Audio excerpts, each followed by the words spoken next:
binata sa anak, ano? Andun, ano? Nakaparado sa binata? Oh.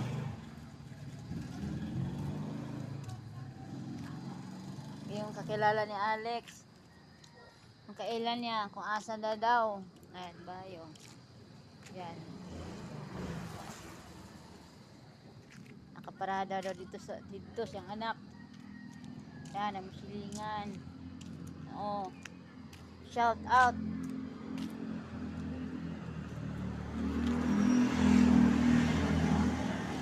Yan, papasok din sa amin. Yan. Yan. Pasulod dito sa Payong Balay. Yan.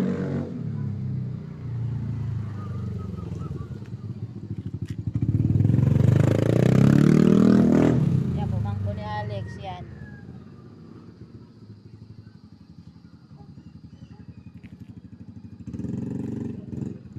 Musta naman mga friend, mga kaibigan. Musta naman mo diha.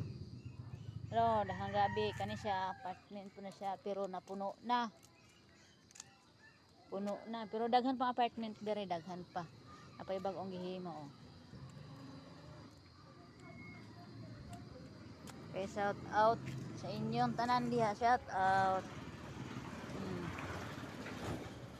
Na plano mo ni oh. Pwede na magtinda-tinda diha, shout out.